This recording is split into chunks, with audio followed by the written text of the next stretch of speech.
You open the fridge, there's nothing there. So what's it gonna be? Greasy pizza? Sad drive-thru burgers? Dish by Blue Apron is for nights like that. These are the pre-made meals of your dreams. At least 20 grams of protein, no artificial flavors or colors, no chopping, no cleanup, no guilt. Keep the flavor. Ditch the subscription. Get 20% off your first 2 orders with code APRON20. Terms and conditions apply. Visit blueapron.com/terms for more.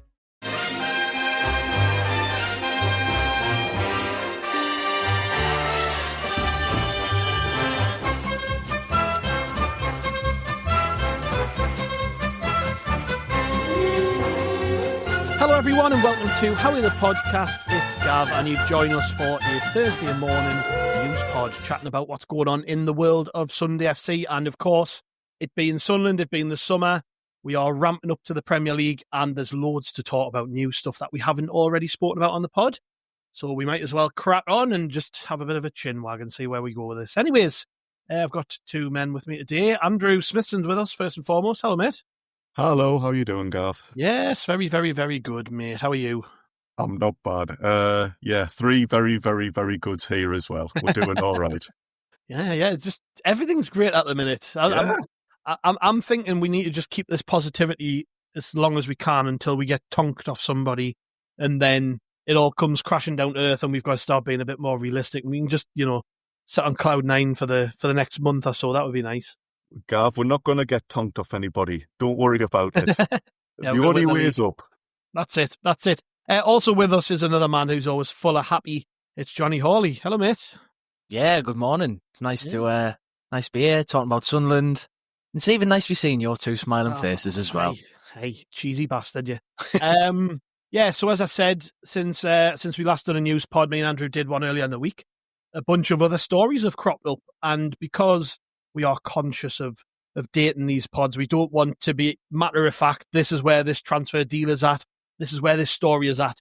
Instead, we're going to talk very roundly about the topic of these positions and players and stuff and all the rest of it. And the one I want to kick off with is a big name, because we've mainly recruited players that nobody's heard of over the summer.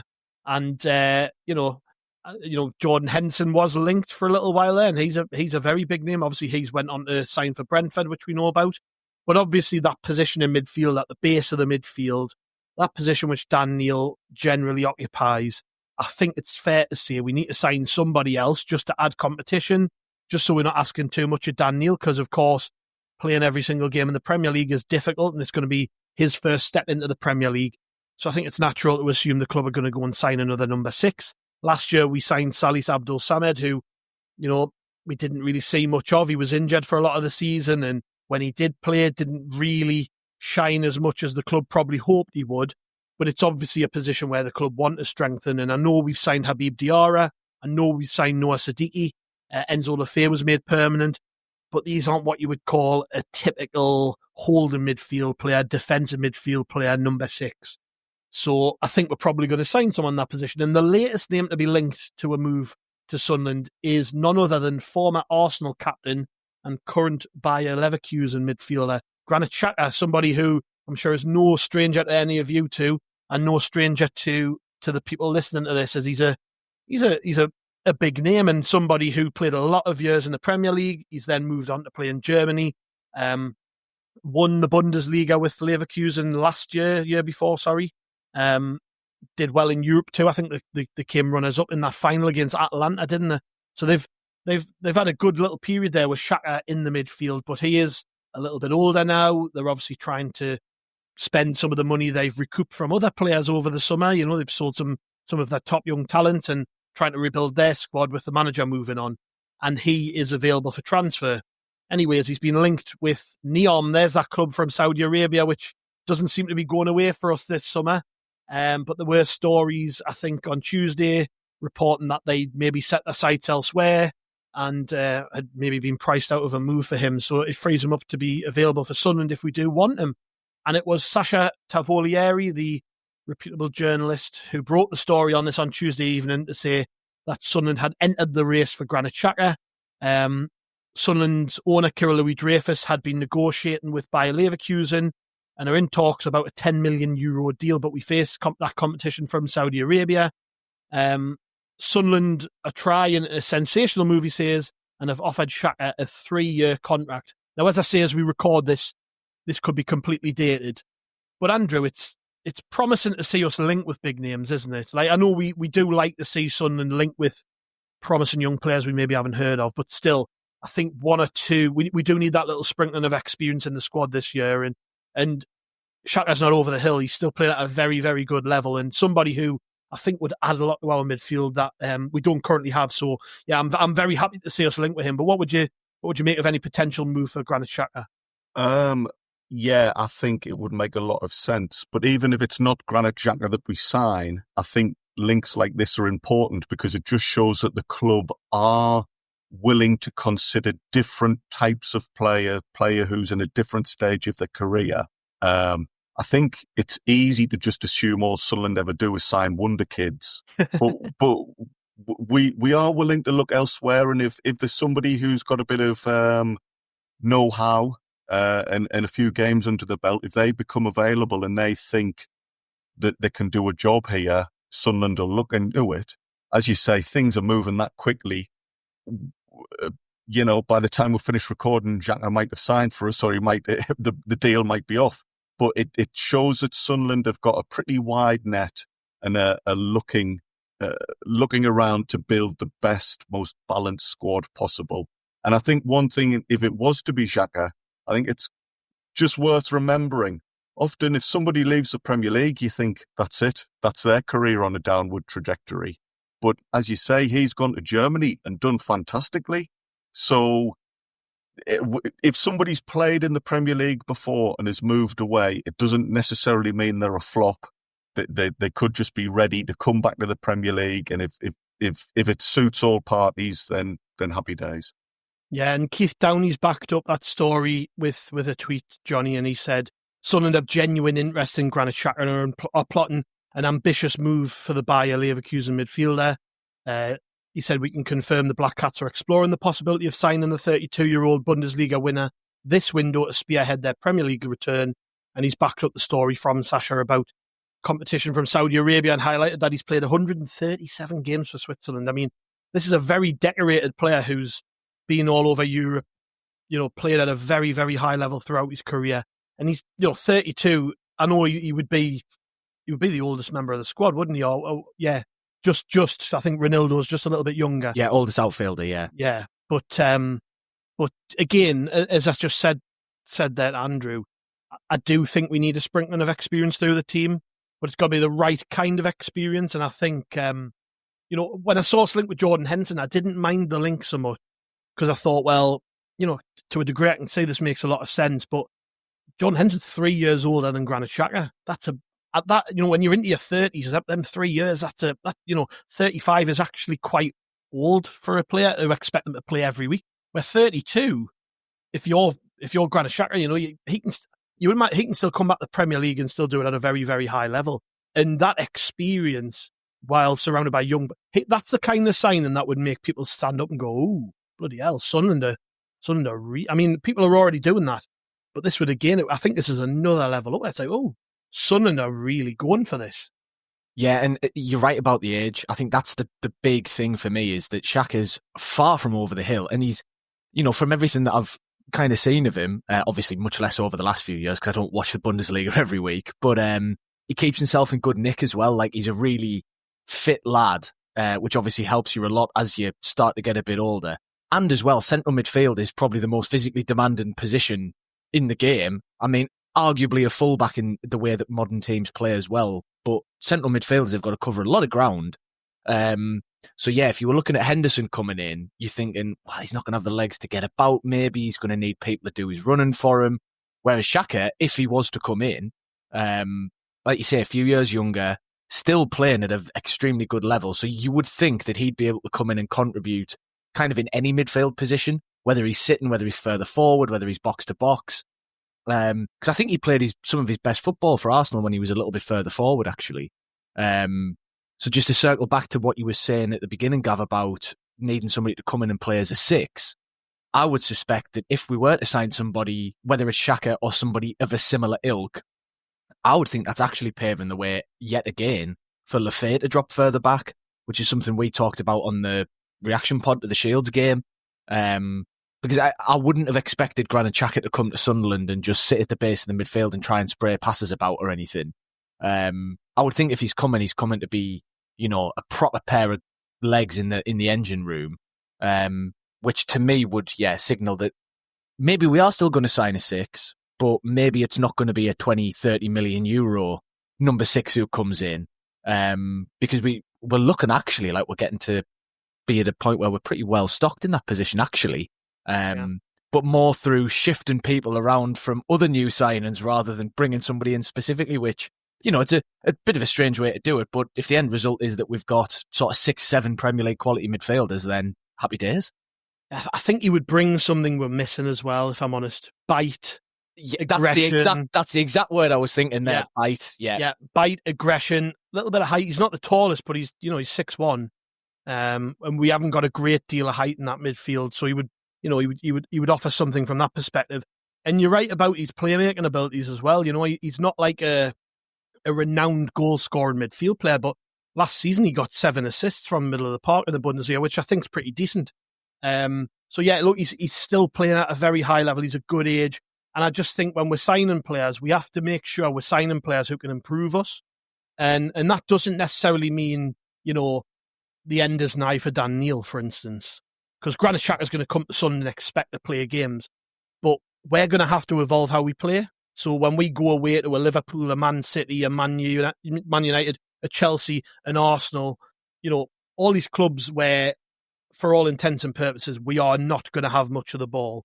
There are going to be games where we need 2 midfielders sitting right on top of the defence. There's going to be games at the Stadium of Light where maybe we can dictate the play a little bit more, and Diarra and Siddiqui are going to have that freedom to run, and we need options is the point I'm making. We can't just expect Dan Neil and the other young players we've signed, and you include Chris Rigg in that, to be able to do everything.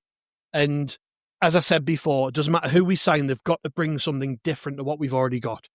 And what's different to what we've already got in midfield is exactly what Granit Xhaka is. I mean, we just did the top 10 foreign imports pod recently, and we talked about Lorixana and what when he came to Sunderland, it was like, oh, we've brought in someone who's different, aggressive, and again that bite in midfield. And this almost feels like that type of signing to me, Andrew, if we do make it. And what I will say is, and this is something you just touched on when you were chatting before, is that even if it's not Xhaka, and I've been saying this about the goalkeeping department too, because there's been a couple of knockbacks for keepers and setbacks where we maybe haven't gotten deals over the line. But I keep saying to people, if we've got 20, 25 million quid to spend on a goalkeeper, we will find a goalkeeper, And it's the same with midfield. If we want to sign somebody in that mould, like what Xhaka can do in your midfield, we're going to sign them because the shackles are off to an extent. We're not being held back by anything from a transfer perspective. We've actually got money there to spend, and Xhaka would demand big wages. That tells me that we are prepared to pay good money to somebody in that position. So whether it's him, whether it's somebody else, I feel really confident when I see us linked to these names, because I think it tells us we're heading in the right direction. By the end of the transfer window, we're going to have somebody quality in that position who offers us something that we need. Yeah, definitely. It's a nice position to be in, to know that if a signing doesn't happen, it's not because we're penny pinching or we can't afford to do a deal. The money is there if the right option presents itself. And if it is to be Xhaka, yeah, I can see him being a bit of a cult hero. Is it fair to say he's potentially got a bit of a screw loose? I can think of a few stories in a polite way, in a nice way. But Sunderland fans love a lad who's wholehearted and sticks up for themselves, has a bit about them. And yeah, you're perhaps right. It's not a criticism of the options we've already got. But in the Premier League, there will be games where you need somebody like that who can stand up for themselves, get stuck in, knows the score. It is promising. It is promising to be linked with these players, and it shows shows the direction we're looking to go in, and I'm fully behind that at the moment. Yeah, I'm interested because he signed a 5-year deal when he signed for Leverkusen 2 years ago, and it was big money as well. He didn't come cheap. They spent 25 million euros on him, gave him a big contract, and I just wonder, because he's 32 and because there's been a regime change. Eric Ten Hag's the manager there now, the former Man United manager. So Xabi Alonso's moved on to Real Madrid. Ten Hag's went in. The two fullbacks that they had have both gone, haven't they? I forget the names. I think Frimpong was one. Yeah. I can't remember who the left back is. I'm pretty sure they've sold the left back too. But there's signed him, Gav. We've signed everybody. He's probably joined to play for our under 21s. That's it. But yeah, we've maybe caught this at the right time, if that makes sense. I think he's probably been given some indication. Look, we want to bring in somebody a little bit younger, and to Leverkusen, even though they paid 25 million euros for him 2 years ago. I mean, they're talking about a 10 million euro deal, so that would represent a 15 million euro loss. But they've actually got quite a lot out of Xhaka. He's played a lot of games. He's contributed a hell of a lot. He played as part of that team which won the league. He played as part of that team which got to the Europa League final. So he's done his bit effectively. They've got value from him. And to be honest, 10 million euros for a player who's 32 and will be 33 in September, it isn't the end of the world, Johnny, is it? If you're Leverkusen, they're probably looking at that and going, actually, he's got 3, because 3 more years, he's going to be 35, coming up 36. And you're going to presume he's on big money. They're probably looking at him and going, actually, if we can get rid of him now, that wouldn't be such a bad thing. And that's what you want. You want a deal which suits all parties. And I actually think as well, with Xhaka, because he spent, 7 years in the Premier League, that's his home as a footballer. I know he's had 2 spells in Germany, but the Premier League is effectively his home. It's where he's been most comfortable in his career. So you can imagine that he would be keen to come back to the Premier League. I'm really excited about this one. I don't know about you, but if we somehow manage to sign Granit Xhaka, that would represent so much, when it comes to the pull the club has at the minute. People want to come to us who are big names. If we can get somebody like that over the line, I mean, with other fans of other clubs and journalists and stuff are talking about Sunderland now and saying they're going for it, aren't they? They really are going for it. Well, if we signed somebody like that, I actually think teams would start to worry a bit. I think they'd be looking at us and going, right, they're coming for us now. Yeah. Like, the teams that we were expecting to maybe be down there with us, they're going to be like, oh, fucking hell, we wouldn't have minded him. Yeah, and the perfect parallel is the Henderson to Brentford deal, where you look at it and go, at the time you may be thinking, it's a bit of a shame, I wouldn't have minded him. It's a shame that he's going to possibly a direct rival. If we were to bring Xhaka in, casts a whole new light on that, doesn't it? You look at it and actually you go, well, I mean, enjoy Henderson, lads, but we've just signed a lad who went invincible in Germany a couple of seasons ago, who's 3 years younger and all the rest of it. But, I mean, again, as you've said, this could all have changed by the time this pod goes out. We might look silly sat here talking about a transfer that will never be, but it strikes me as, yet again, the club have identified very quickly a move, like you say, where there's potential benefits for all parties. And that, to me, has been kind of the recurring theme of this window so far, is the way that we've landed a lot of these players, I think, that are, in a way, kind of above our level, in inverted commas, for a promoted side, is that we've, a lot of the African players, I'm sure part of the reason other clubs have hesitated is because they don't want to sign so many players who are going to be gone in December and January.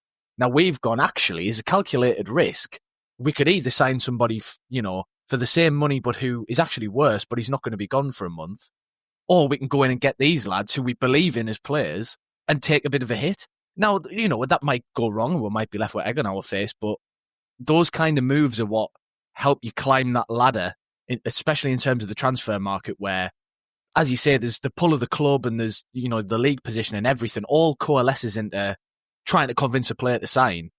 And I think the Xhaka deal is another one of those where we've gone, actually, it's probably his last chance for a decent big contract. As you say, he's kind of done his bit at Leverkusen and he's won them the title and, got to the Europa League final, and I think they won the German Cup as well. That ship has possibly sailed in terms of that squad breaking up and the manager change, as you kind of mentioned.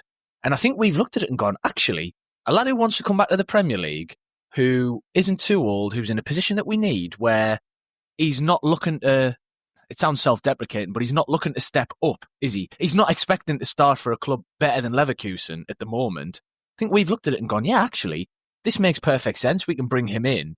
And it's that, it feels almost surgical, the way that they scout and recruit now. You know, they've clearly not just got a list of players who they think are good enough. They've got a list of players who they think are good enough, and there's some foot in the door that we've got to be able to go and actually convince them, which, because, you know, you can chuck money about as much as you want, but if you're not smart about who you're going for and you're not smart about the areas of the pitch you're recruiting, no one's going to give you a second look. You remember QPR a few seasons ago, well, a good few seasons ago now, didn't they? You know, they came up and they were hoying money at Julio Cesar and stuff, and Rio Ferdinand, who was about 900 at the time that he went there.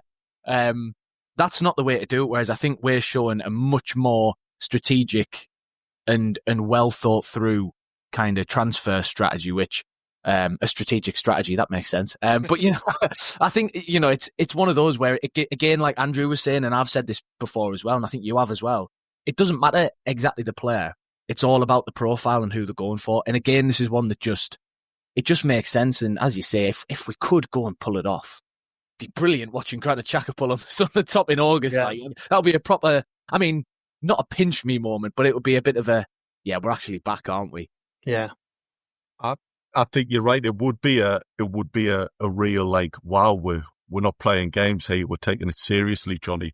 If it is Granit Xhaka we sign, what a great name to pronounce in a Macam accent. I mean, that's going to be brilliant hearing that on the terraces. It almost sounds Macam, even the correct way to say Granit Xhaka sounds quite Macam, doesn't it? Granit Xhaka. No. Yeah.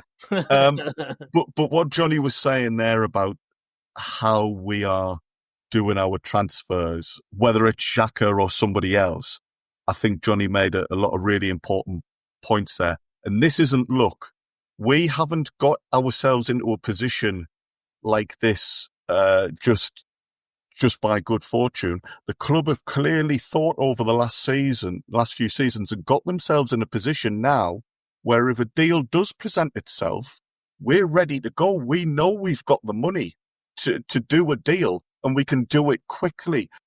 There's no stories about Lebris having to sell 2 or 3 star names to raise the money for something else to happen.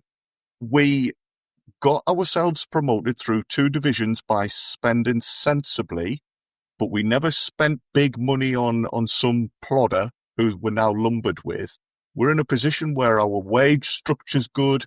We've got money in the bank so that, yeah, if something happens, if a club gets a new manager and a player is suddenly out of favour and looking to come to the Premier League, we're a great option to get a deal done quickly.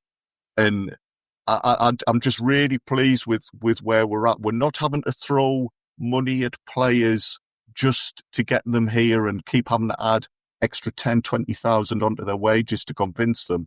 Players will look at us, and yes, they'll know we'll pay good wages, but they'll look at us, see we're in a good position, we're trying to do things right, and we're looking good. We're looking good, Yeah. and yeah, really pleased. And isn't it interesting, by the way, that I totally agree, and you've said, like, oh, we're not talking about Lebris needing to sell people and fund a summer charge.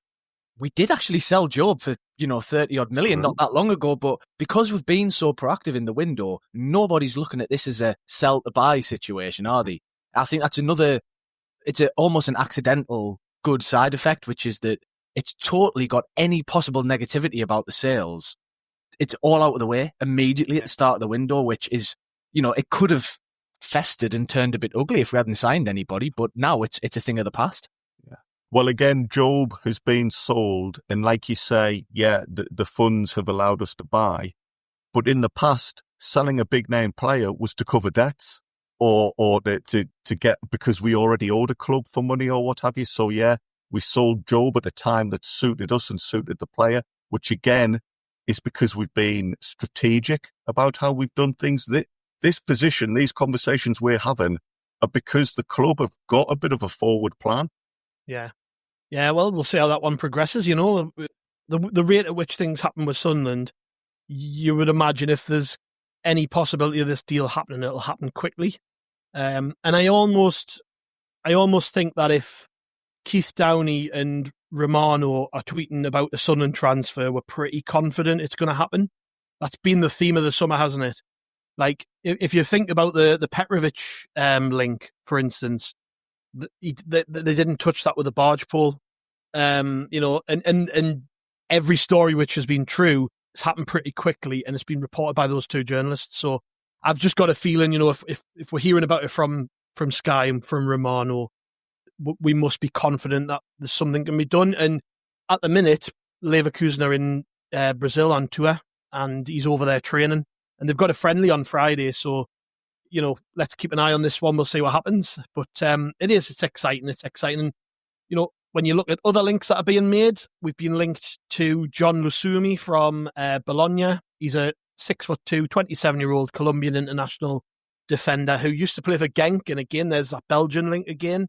Another one which Keith Downey's tweeted about, he said, Sunderland are considering making a move for Bologna centre-back Jhon Lucumi. The Colombia international is on the Sunderland radar, and explorative talks have taken place, as per Fabrizio Romano. Now, there's been conflicting reports in Italy about how close this one is. Some are saying that bids have been rejected and we haven't been anywhere near the valuation.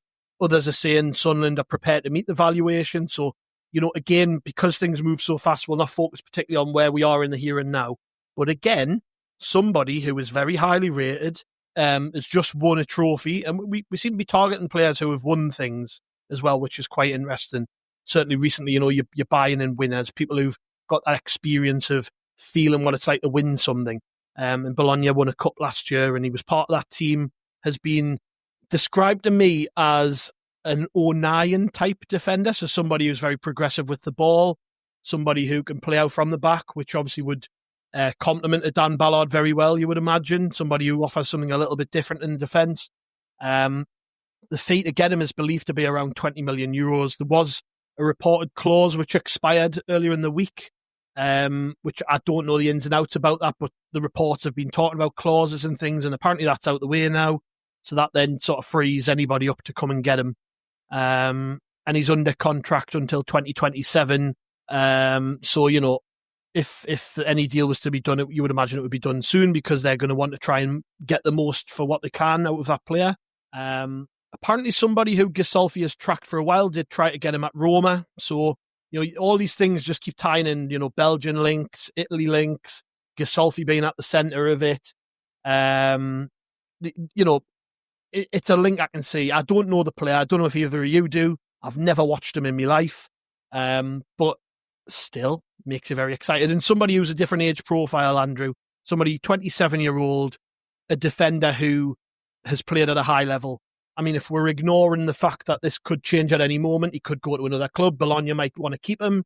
We might not really be as interested as Fabrizio Romano and Keith Downey are reporting. But as I said before, you tend to think there's a grain of truth in it if they're reporting it. But that profile of player, somebody who's playing in the top league, big money, experienced, quality, not a unproven kid this time, somebody who's got 9-10 years of playing at a decent level. Again, we're not experts on who he is, but we do need a centre-half, don't we? Yeah, we do. That is a position I'd like to see us strengthen. And yeah, he might not be the particular player that comes in, but again, it's this thing about profile. On paper, he appears to have a lot of the things we need.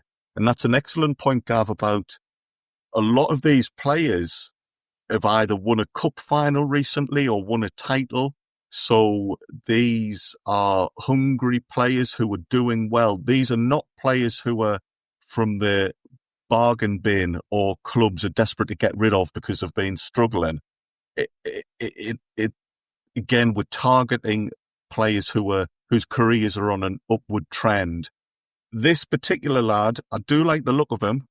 Again, I'm not an expert on him, but from what I see, I think he would fit in brilliantly into the team. Yeah, I mean, you look at the profile of player, and I think it's just one of those that ticks the boxes. I'm not going to pretend that I know loads about the lad, because like a lot of the players that we get linked with, I'd not heard of them until one day before they sign when it starts to get reported that we might be after them, and then it all sort of snowballs. But like you said, Gav, if you look at some of his stats, which, I think James and Dan were kind of sharing around the Roker Report, various WhatsApp groups the other day, looks, like you say, very similar to O'Nien in terms of what he can do on the ball and his, progression and stuff, which I think is something that we need in that back four, because as much as I love O'Nien to death, you just can't be going into the season assuming he's going to make the step up and not bringing somebody else in. Now, he might prove everybody wrong and be amazing and win our player of the season, but he very well might not. And so we need somebody who can do what he can do in the team. And it looks like this lad can. He's left-footed as well, which just a little bit interesting, because if you remember, actually, Lebris's first centre-back partnership was a left-footer and a right-footer in Adje Lees and Luke O'Nien. So I think it seems that he very much is one of these coaches who prefers, a right-footer and a left-footer for that balance. And yeah, I mean, he was playing Champions League football last season. We were in the Championship and he was in the Champions League. I think that just tells you everything you need to know about, the trajectory that we're on. And again, it's another potential signing that brings, yes, not Premier League experience, but as you say, Gav, experience of winning trophies, which a lot of the players have got. You can quibble about the quality of those competitions, but there's nothing can replicate the feeling of winning a tournament. So yeah, again, like on paper, it all seems to make sense. He's an international, he's got pedigree. And if it's true that Gazolfi's been looking at him for a while, I think, again, that speaks to the considered nature that the club take to all of the recruitment, which is they're not just going to randomly see a name pop up at the top of their stats list and go, oh, well, he's top of the list, so let's just sign him. They're gonna do the due diligence, aren't they? Yeah. And yeah, so I think it makes a lot of sense. And again, assuming that the profile of player is accurate, whether it's him or whether it's somebody else, I'm totally behind it. I think it's exactly the kind of player we need. Yeah. Speaking of other links, I know we mentioned on the last news pod that there's been reported interest in Bilal El Khanous from Leicester, and there have been tweets from Rob Dorset at Sky talking about that, just saying we're monitoring that. But we do have other targets in wide areas, so we don't know whether that one's progressing or not. But it is interesting because in terms of outgoings, we're seeing Romaine Mundle linked with a move away. Apparently Monaco are very interested in him, and so are PSV Eindhoven. And it just makes you wonder, doesn't it? Are we looking at wide players to insure ourselves against someone potentially leaving? Because you can see, Mundle is a fantastic player. You can see why teams would be interested in him. But Monaco's just a weird one to me. I don't know much about their recruitment. I don't know much about how they work. What would you? Yeah, just a very, very random link, that one, Mundle to Monaco. I mean, Monaco's a very glamorous place, Andrew, but so is Sunderland, isn't it? We've got Seaburn Beach in the stack. What else could you want? Why would you want to knock about on a yacht in Monaco when you've got all that on your doorstep? But yeah, it's I don't know about that one. What do you think? Can you see Mundle leaving this summer? I personally, I can't. But never say never. No. I would be surprised if the club were pushing any sort of deal. Again, though, I think we're quite flexible. There's room within the group where if a good deal comes along, the club will consider it. In the past, we would often be like a one-man team, and the thoughts of losing a particular player would just ruin everything. So if something comes along, yeah, the club will look at it. I would be surprised because I think Mundle has done really well here. He's got potential. I'm excited to see what he can do in the Premier League. But he has already been abroad once before, so maybe he's the type of player who is open to opportunities and trying different cultures. I would be sad, though. I would be a little disappointed if he decided to move. And I know you were joking on there, Gav. I honestly wouldn't swap Roker Beach for anywhere in the world. So I've not got a line of continental teams banging down my door trying to buy us. But even if I did, I would politely decline and say, sorry, boys, I'm staying on the Roker Riviera for the time being. Well, Johnny, I think I've got a feeling you'd be the other way around. You'd love to be lying on a yacht in Monaco. If somebody was kind enough to offer us a job in Monaco, I'm here, I'm waiting. I'll grab it with both hands. Look, you couldn't blame him from a lifestyle point of view, could you? If he's going to decide to go to Monaco. would. I'd blame him. I think he's got it. He's got it all here. Hardcore, Rokerites to one side. I think the rest of the world might possibly see it a different way. But no, I think it would be a slightly strange move in a sense, just because I imagine that he's, if he stays, then he's probably going to be heavily involved through the season for us, isn't he? Even if he's maybe not starting all 38 games in the league, he's going to be, making 30 plus appearances, you would have thought. So it'd be strange to kind of go through the hard yards in the Championship and then not get the chance in the Premier League. But, I would imagine the club have got a list of contingency signings for every single player at the club. Yeah. If such and such leaves, then the target's at A, B and C. So I'm not too worried. I hope he doesn't go, though. I'd like to see him given a chance in the Premier League. The only thing I want to say on El Canous, though, is I want to sign him purely for his individual awards section of his Wikipedia. He won the Belgian Lion Award in 2023, the Dominique D'Onofrio Award the year before that, which there's not even a link to that. It doesn't tell you what that is. And he's got an Order of the Throne from 2022, which is usually awarded for distinguished service of a civil or military nature. So if we sign El Canous and we ever go to war, then we can just chuck him on the front line and we're all sorted. Does feel like we're putting a team of warriors together, so he would fit in, wouldn't he? It's right. The Belgian Lion, get him in. Yeah. I mean, for me, if any Mundle departure would hinge on what teams are prepared to pay. So if they're going to offer us silly money to sign him, then we've got to consider it. But if the reported fees of 15 million are true, no, thank you. We don't need to sell. For me, Romaine Mundle is one of the best players we've got. I think had he not been as injured as he was last season, people would be a lot higher on him. I think in terms of ability, he's one of our most Premier League ready players. Physically, he's one of the biggest lads we've got.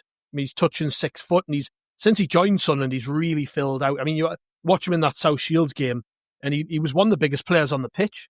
And it's not something you normally associate with a wide player being quite big, but he is. He's a big lad, and he's quick, and he's athletic, and those are all qualities you need in the Premier League to compete. And on top of that, he's a goal threat. I think he's really added to his game over the last year or so.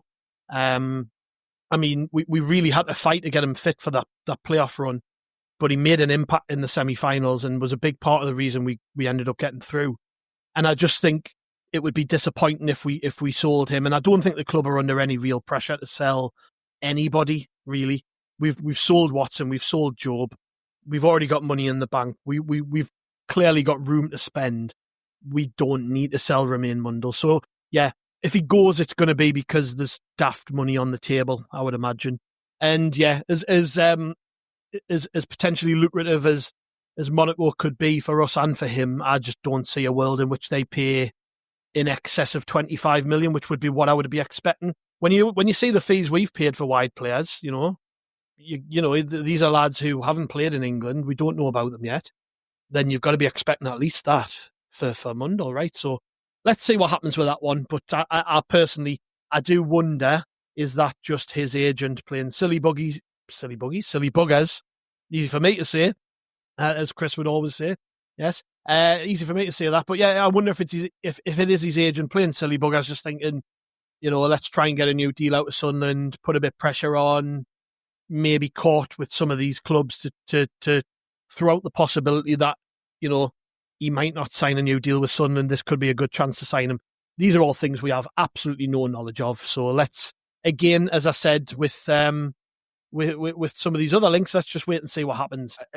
It's also just worth saying, let's say it is Mundle's agent playing silly buggies and chuck his name about. That, I just hope the fan base is able to accept that is just part of the game at this level. We wouldn't have signed these lads we've signed if we weren't doing a bit of that with them. So we can't really be too precious if our players are, if that's what's happening. Obviously, we don't know, but, that it's not don't take it personally, basically. Yeah, I don't want to see people being like, Mundle wanted out in the summer, so blah, blah, blah. It's that's the game at this level. Yeah. Away from Sunderland transfers, and let's quickly run through some of the best of the rest of the news. I don't know if anybody spotted this on Tuesday. Lyndon Gooch signed a 2-year deal with Huddersfield Town in League One, which I'm glad for him. I'm glad he's found a club, and a club which isn't too far from the northeast too. I would imagine His roots are firmly in the northeast. His wife's from Sunderland. His kids have been brought up in Sunderland. He'll have wanted to move a little bit closer to home. Huddersfield isn't too far, Andrew, and I think that's a good move for him. They've actually had quite an ambitious summer. I think Lee Grant's the manager there, who used to play for was that Man U last time I saw. He's went in as manager there, and look, Huddersfield they were in the Premier League not too long ago. I know they've had a bit of a downturn in fortunes, but they look like they're going to have quite an ambitious summer, and he's a good signing for a League One club. He's obviously he's not a spectacular player, Lyndon Gooch, but he is. I would say he's a very solid Championship right back, and that's a good. I mean, I don't know if you read it, but I read the story on Huddersfield's website, and they did say that they actually fought off competition from Championship sides. He had offers on the table from the Championship, but he chose to make that move to Huddersfield, and I think it's going to be partly ambition, but also partly because he's a little bit closer to home. And I think Sunderland fans are going to be supporting on from afar, because everybody at Sunderland, we still have a lot of fondness towards Lyndon Gooch. He's somebody we class as one of our own. Yeah. He's a popular lad. I think last summer he was spotted in the club shop with his kids, buying them the new Sunderland kits and all of that. He obviously does still have a base up here. I'm not surprised there was Championship clubs after him, because I think he's a good player. Yes, he's predominantly a right back now, but I think you could put him in a few different areas of the pitch if needs be, and you could always rely on him. Yeah. If I was Huddersfield, I think Gooch is like maybe their 8th or 9th signing. Yeah, as you say, yeah, as you say, Gav, they seem to be going for it. And if I was a Huddersfield fan, I'd be over the moon with signing Lyndon Gooch. I think he'll do really well there. And yeah, I don't know the other players have signed, but if they're of a similar level to Gooch, then they'll be looking to have a decent season, I would have thought.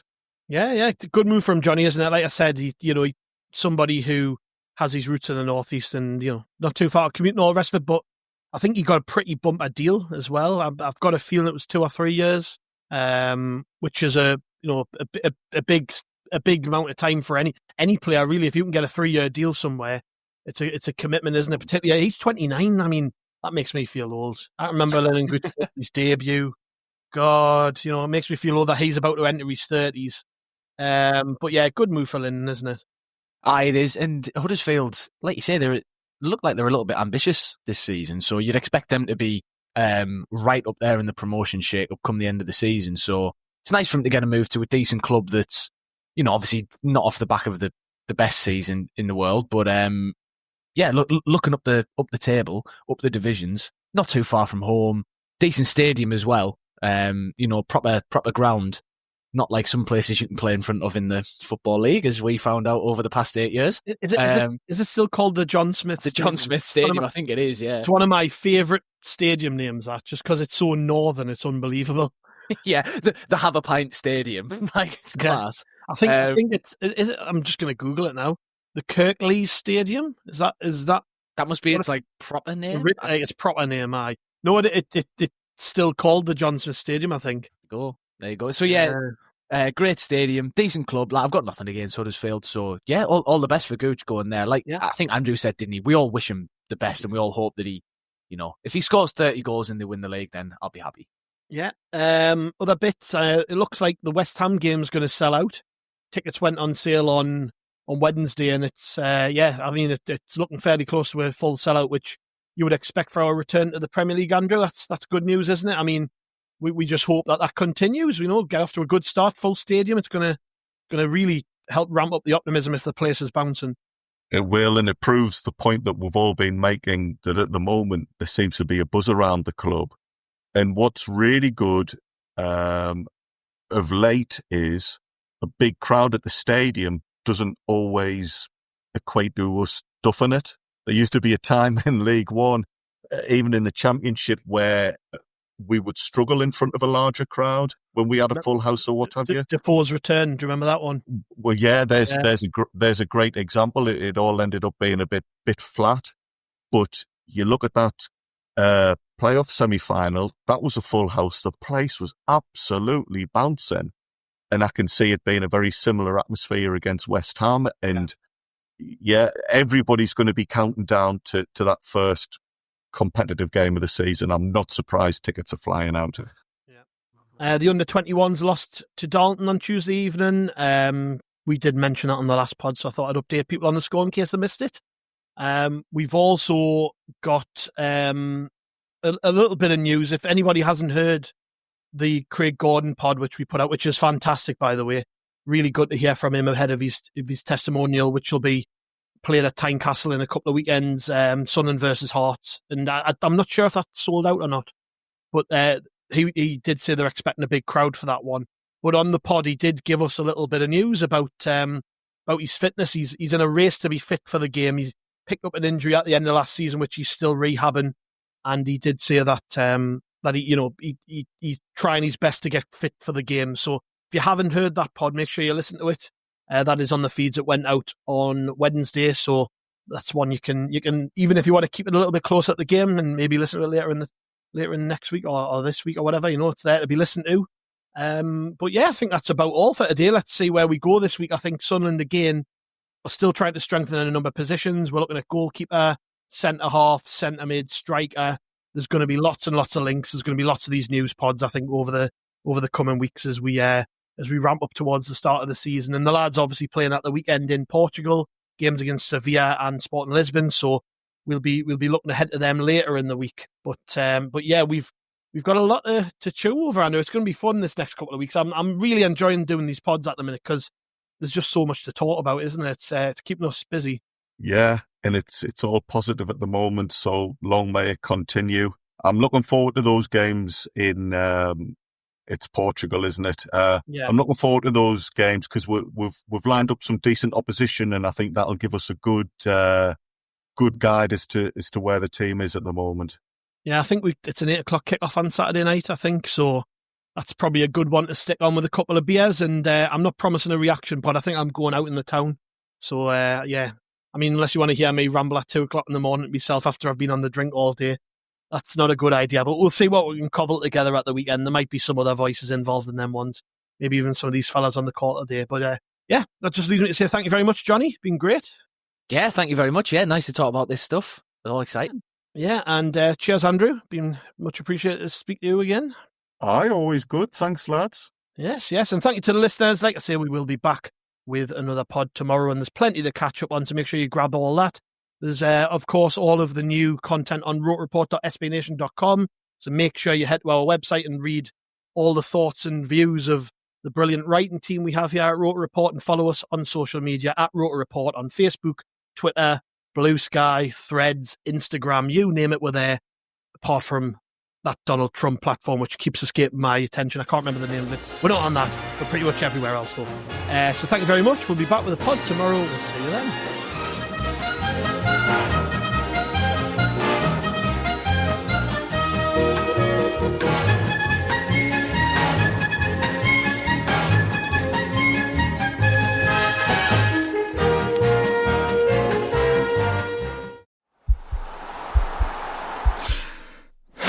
This podcast is part of the Sports Social Podcast Network.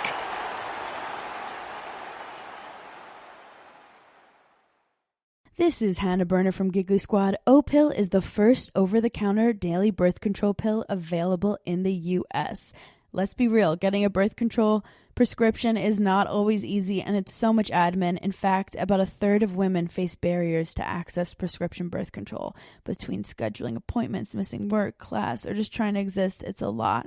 But now O-Pill is putting birth control in our control. O-Pill is a daily birth control that's FDA approved, full prescription strength, and estrogen free, and 98% effective when used as directed. Grab it online or at most major retailers, no prescription or doctor's appointment needed. So if you're thinking about birth control, check out O-Pill to see if it's right for you. Use code GIGGLY for 25% off your first month of O-Pill at OPILL.com. That's code GIGGLY at OPILL.com. Birth control in your control. We love to see it.